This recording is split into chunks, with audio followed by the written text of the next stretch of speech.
that, you're already making positive change. There you go. How are you handling the coronavirus? You must shake 1 million hands every day. True. Yeah. But, you know, actually, this is a moment to be serious. Okay. Because this really is a threat. And we need to take some action, and we need to start taking it right now. I've been putting out plans on this for a while now. But we need to guarantee everyone who wants to get tested for the coronavirus, you can get tested for free. When the vaccine comes out, we need to make it for free. We need to set aside money so anyone who gets quarantined will have their paychecks reimbursed. All of those are things that make all of us safer. Yeah. And we need to think and start working right now on the economic fallout from this. Supply chains are already being interrupted. Can't get materials that come in from China for drugs. Can't get parts for manufacturing here. That's going to echo through our economy. It's going to go through Europe's economy and bounce back through ours. We need to start with a stimulus bill now, and we need to tell the Fed to open up the window to lend to companies that need help making it past a rough patch. If they agree not to lay people off, we need to at least minimize both the health consequences and the economic consequences. But Donald Trump says everybody's getting better, everything's getting better. That's true. That is what he says. But this really is about leadership. Yeah. And it's why when serious problems come, you can't just have a guy who believes in magic as the president of the United States. I don't think he even believes in that. Oh, come on. The things he says about himself, he must believe in. You, over the last 48 hours, 2 of your major rivals and Tom Steyer dropped out of the race. Now. So, yeah. How do you find out that they're dropping out? Are you guys on a group, like, text? Is there somebody texts you a ghost emoji when they're dropping out? How does it work? Actually, I talked to Amy right while it was happening today. We've stayed in close touch. Mm-hmm. Pete and I exchanged messages. Tom and I talked right after. Were you disappointed that they endorsed Joe Biden and not you? You know, look, I recognize everybody sees this differently. And I'm somebody who's just kind of not the same who's in this race. You know, you started out, actually, you mentioned it when you introduced me. I'm not somebody who looked in a mirror when I was 14 and said, future president. I'm somebody who looked in a mirror when I was 7 and said, future public school teacher, yes! Mm-hmm. That was my goal. And it's kind of one thing led to another. I've spent all my life in teaching and all of my life around kind of this central question in law school where I've taught about what's happening to America's middle class. Why is it being hollowed out? What's happening to working families across this country? Why is it that people who work every bit as hard as my mom and dad worked 2 generations ago find the path today so much rockier and so much steeper? And for people of color, even rockier and even steeper. And this is a fundamental issue about whose side government is on. And that's what drew me into this race. I never thought I'd be in electoral politics. So, you know, 10 years ago, I was still in the classroom. And I would talk about, what was broken and what we could do to fix it. And tens of people heard what I had to say and reacted to it. And now, man, I'm running for president of the United States. You are running for president. Mayor Bloomberg is also running for president. I've heard that. It seems like you don't like him that much. True. But it's not personal. It's just everything about it.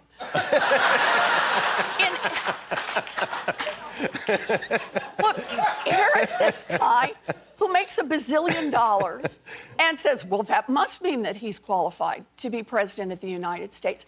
And then thinks he can run for president when he's got a record of embracing racist policies, when he hides his taxes. In fairness to him, though, he does look at the White House and go, well, there's one in there right now. Yeah, but that's not the test for Democrats. And that he thought that he could run for president at a time when he has a lot of charges against him for discrimination, you roasted him at that debate. I mean, it was like a Comedy Central roast. You really, At any point, did you think, did you have any inkling of a thought that, boy, when this guy's out, he's going to start handing out money to all the campaigns, and maybe I should be a little bit nice? Nope. No, you did not. No. Afterwards, did you speak to him afterwards? Yeah. You did, yes. Briefly. Yeah, and was he mad? I don't. He's a very controlled person. I see. And we spoke about the fact that I was born and raised in Oklahoma, and he is spending lots of money in Oklahoma. I see. Yes, in this presidential and everywhere, race. really. He's Right. the local TV networks absolutely love him. This is really scary. He spent somewhere approaching $500 million to buy his way. He could have given that to you if you weren't so mean to him. Go Yeah. onto that debate stage. But it raises this fundamental question. Are we going to be a Democratic Party where the only way you get to be the nominee is you either are a billionaire or you go spend 70% of your time sucking up to the It billionaires? is a huge flaw. It really is. Unquestionably a huge flaw. It's part of the reason when I got into this race. It was not only who I'd be fighting for, it's what I've been doing all my life, but it was also how. And I made the decision from the beginning. I was going to do this with grassroots funding. If you think that's the right way to do it, go to elizabethwarren.com and pitch in $5. But this is really our democracy that hangs in the balance. But you are accepting PAC money, correct, now? So I asked from the very beginning, first day in this, let's keep all the super PACs. That's what you mean, the super PACs out of this, the unlimited spending. Do you know how many candidates agreed to go along with that? None of them. And I asked over and over and over. Now, to be fair, it's super PACs plus Michael Bloomberg, who is a walking, talking super PAC. I mean, no, he is. His sock drawer is a super PAC. You know, the loose change in the back. But if he's giving you nothing when he's out. You know, I mean, when he goes. But that's okay with me. Yeah. You know, but here's the thing. If we're going to have unlimited spending in our races, that just fundamentally changes our democracy. And we could stop it tonight. You know, I did in my 2012 race. I had a deal with my Republican counterpart that we would keep all super PAC money out of the race. And by golly, we did it.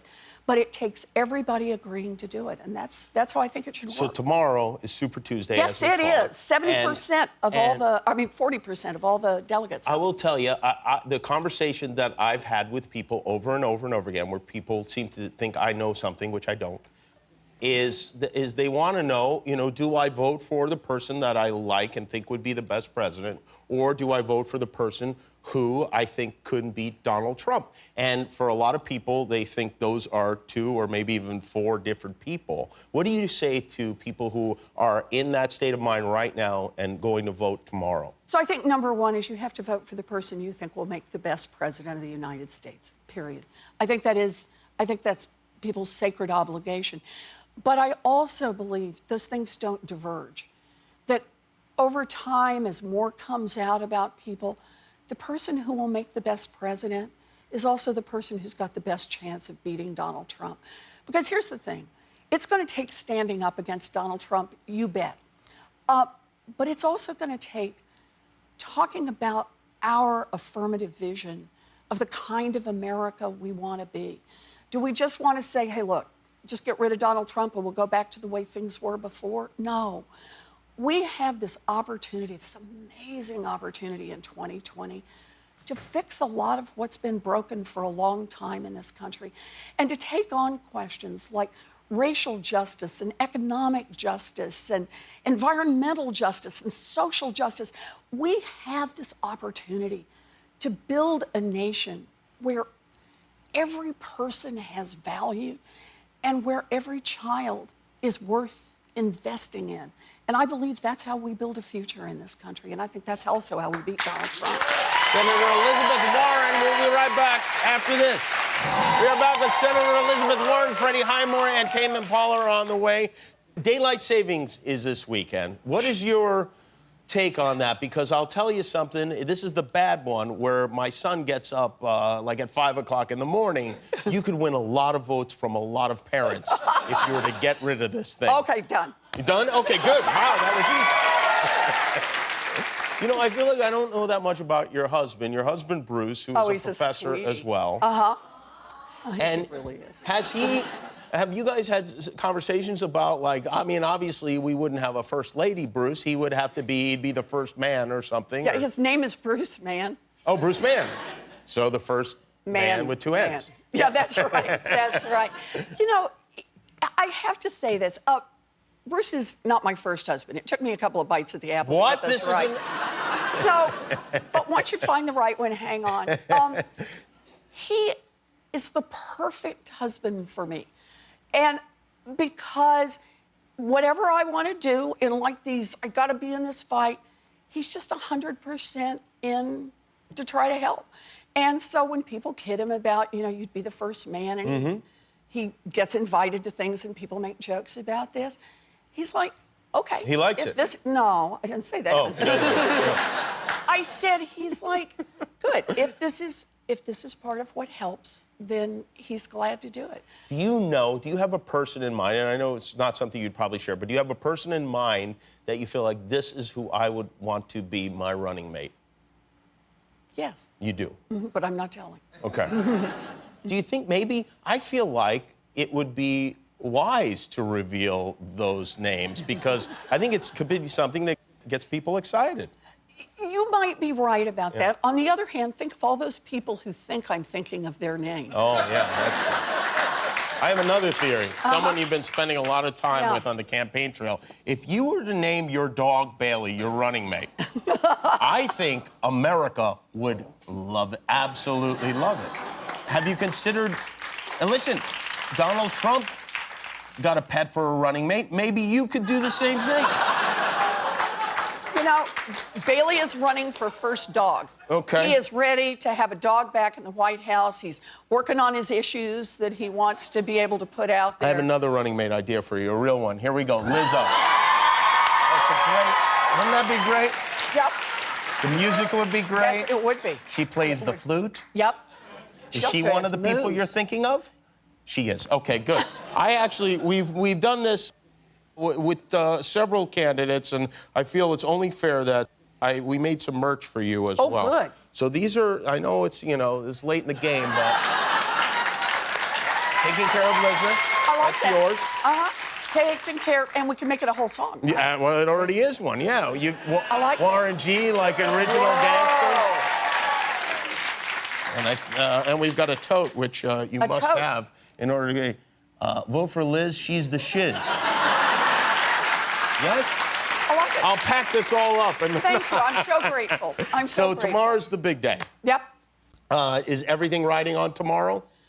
You know, for me, it's about having built this whole movement all across the country. So tomorrow is a big day. 40% of the delegates are up for grabs. This race is obviously very fluid at this point. People are out and so on. But like I was saying earlier, this chance to get out and talk to people across this country about what they face every day. You know, a big part of it for me has been selfie lines. Where you get to talk individually with people. That's right. Yeah. And we've now done well over 100,000 selfies. And a lot of them are just fun. A lot of them are just, people giggle and people make funny faces. And, oh, you watch Family Dynamics. No, stand over there. And, as people do that.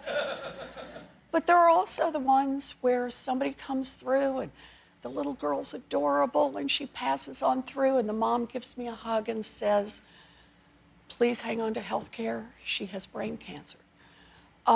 Someone will say to me, I have student loans and you are my last hope. I am never going to get out of this hole in my whole life. And then you say, the other one has brain cancer. Never mind you and your student loans.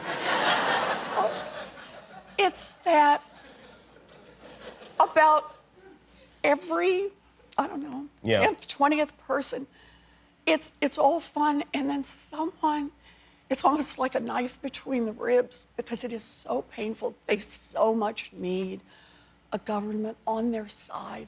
They're not asking for a handout.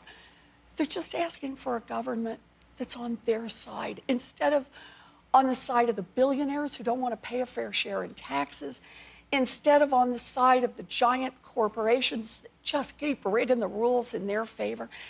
And that's what 2020 is all about. It's not just Donald Trump.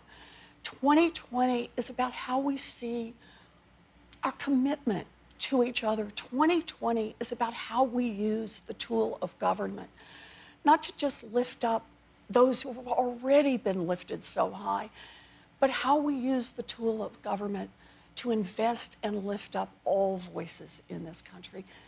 We have such an opportunity here. Well, thank you for being here. Take it. Well, and everyone should vote. Oh, Senator Elizabeth Warren, thank you for being here. We'll be back with Freddie Highmore. If you like that video, then put a ring on it. Click the subscribe button below.